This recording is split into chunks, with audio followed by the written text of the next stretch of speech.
অনুপ্রেরণামূলক ভগবান শ্রীকৃষ্ণের বাণীসমূহ। যা হয়েছে তা ভালোই হয়েছে, যা হচ্ছে তা ভালোই হচ্ছে, যা হবে তা ভালোই হবে। তোমার কি হারিয়েছে যে তুমি কাঁদছ? তুমি কি নিয়ে এসেছিলে যে তুমি হারিয়েছ? তুমি কি সৃষ্টি করেছ যা নষ্ট হয়ে গেছে? তুমি যা কিছু নিয়েছ এখান থেকেই নিয়েছ, যা দিয়েছ এখানেই দিয়েছ। তোমার আজ যা আছে কাল তা অন্য কারোর ছিল, পরশু সেটা অন্য কারোর হয়ে যাবে। পরিবর্তনই সংসারের নিয়ম। বিরোধিতা শক্তির প্রমাণ হয় না। শক্তিমান সেই যে সহনশীল, অর্থাৎ সহ্য করতে পারে। যখন হৃদয় থেকে ক্রোধ আর বিরোধিতা দূর হয়ে যায়, তখন সহন শক্তি ধর্মের শক্তিতে পরিণত হয়। ক্রোধ থেকে প্রতিশোধের জন্ম হয়, আর ধর্ম থেকে ন্যায় জন্মায়। তোমার জীবনেও যদি এমন সময় আসে যখন তোমার উপর কোনো অন্যায় হয়, তখন ন্যায় করার পূর্বে নিজের ক্রোধের উপর অঙ্কুশ অবশ্যই রেখো। যে বৃক্ষ তিক্ত ফল দান করে, সে বৃক্ষকে উৎপাটন করে মধুর ফল প্রদানকারী বৃক্ষকে রোপণ করতে হয়। ওই বৃক্ষকেই অধিক খাদ্য দিয়ে পুষ্ট করলে অথবা শাখা প্রশাখাকে কাটছাঁট করলেও মধুর ফল পাওয়া যায় না। ভবিষ্যৎকে শুদ্ধ করার জন্য এই অশুদ্ধ বর্তমানকে ধ্বংস করা অনিবার্য। ভবিষ্যতের উদীয়মান সূর্যের প্রথম কিরণকে দেখো, যা সবার জন্য প্রতীক্ষা করছে। মানুষের সব সম্পর্কের আধার হল প্রত্যাশা। পতি কেমন হবে যে আমার জীবন সুখ আর সুবিধায় ভরে দেবে? পত্নী কেমন হবে যে সর্বদা আমার প্রতি সমর্পিত থাকবে? সন্তান কেমন হবে যে আমার সেবা করবে, আমার আদেশ মেনে চলবে? মানুষ প্রেম তাকেই দিতে পারে যে তার প্রত্যাশা পূরণ করতে পারে, আর প্রত্যাশার নিয়মই হল ভঙ্গ হওয়া। কিভাবে? প্রত্যাশা মানুষের মস্তিষ্কে জন্ম নেয়। অন্য কোনো ব্যক্তি তার প্রত্যাশার কথা জানতেই পারে না। তাই প্রত্যাশা পূর্ণ করার প্রবল ইচ্ছা থাকলেও কোনো মানুষই কারোর সকল প্রত্যাশা পূর্ণ করতে পারে না। আর তার থেকেই জন্ম নেয় সংঘর্ষ। অবশেষে সকল সম্পর্ক সংঘর্ষে পরিবর্তিত হয়ে যায়। কিন্তু মানুষ যদি প্রত্যাশাকে সম্পর্কের আধার না বানিয়ে সম্পর্ককেই মূল আধার রূপে স্বীকার করে নেয়, তাহলে জীবন আপনা থেকেই সুখ আর শান্তিতে ভরে যাবে। যখন নিজের কোনো ভালো কাজের বদলে দুঃখ লাভ হয়, অথবা কেউ দুষ্কর্ম করেও সুখ লাভ করে, তখন অবশ্যই মনে হয়, তাহলে ভালো কাজ করে ধর্মের পথে চলার তাৎপর্য কি? কিন্তু দুরাত্মাকে কি ভোগ করতে হয় সেটাও দেখুন। দুষ্কর্ম যে করে তার মন সর্বদা চঞ্চল থাকে, ব্যাকুল হতে থাকে, মনে সর্বদা নতুন নতুন সংঘর্ষ উৎপন্ন হয়। অবিশ্বাস তাকে সারা জীবন ছোটাতে থাকে। একে কি সুখ বলে? যে ব্যক্তি ধর্মের পথে চলে, সর্বদা সুকর্মে লিপ্ত থাকে, সৎ চরিত্রের অধিকারী হয়, তার হৃদয় সর্বদা শান্ত থাকে। পরিস্থিতি তার জীবনে সুখের পথে কখনোই বাধা হয়ে দাঁড়ায় না। সমাজে তার সম্মান আর মনের সন্তোষ সর্বদা অক্ষুণ্ণ থাকে। অর্থাৎ ভালো ব্যবহার ভবিষ্যতে সুখের পথ দেখায় না, ভালো ব্যবহার নিজেই সুখ প্রদান করে। অন্যদিকে দুর্ব্যবহার ভবিষ্যতে শুধুমাত্র দুঃখের পথই দেখায় না, দুঃখকে উৎপন্নও করে। ধর্ম থেকেই সুখ পাওয়া যায়, কারণ ধর্মই স্বয়ং সুখ।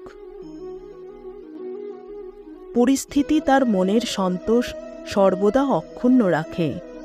ভালো ব্যবহার প্রেম দেয়, উন্নতি দেয়, উচিত অনুচিতের জ্ঞান দেয়।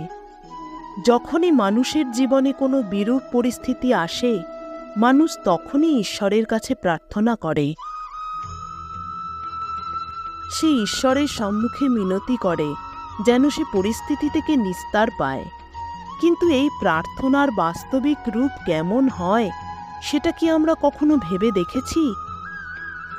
প্রার্থনার অর্থ হল নিজের সমস্ত আকাঙ্ক্ষা, সমস্ত চিন্তা, সমস্ত সংকল্প, সমস্ত পরিকল্পনা ঈশ্বরের চরণে দান করা।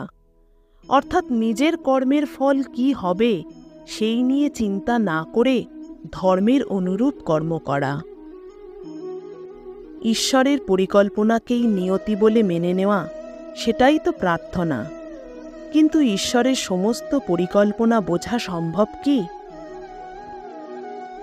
সেসব পরিকল্পনা তো সর্বদা আমাদের কর্মের পরিণামস্বরূপ প্রকাশ পায়।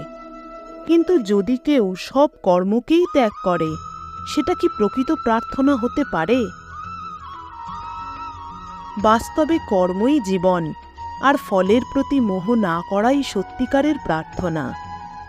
যে প্রার্থনা কর্মের পথে বাধা হয়ে দাঁড়ায়, মানুষকে কর্মই করতে দেয় না, সেটা প্রার্থনা না পরাজয়, স্বয়ং বিচার করুন। কর্মযোগী ফলের আশা ত্যাগ করে, কিন্তু কর্মকে ত্যাগ করে না। সেই সংসারেই বসবাস করে, সন্ন্যাসীর ন্যায় সমস্ত কার্য করে, কিন্তু তাতে লিপ্ত হয় না। কর্মযোগী নিজের সন্তানের থেকে, স্বজনের থেকে, নিজের প্রজাদের থেকে কোনো আশা বা আকাঙ্ক্ষা রাখে না। মোহ অপরকে বাঁধার চেষ্টা করে থাকে, আর প্রেম স্বয়ংকে অপরের সাথে বেঁধে রাখে। সমগ্র জীবনে আপনি বন্ধনের পীড়াই ভোগ করেছেন মাত্র। এবার জীবিত থেকে মুক্তির আনন্দ নেবার সুযোগ রয়েছে আপনার কাছে। প্রেম উন্নতি দেয়, উচিত অনুচিতের জ্ঞান দেয়।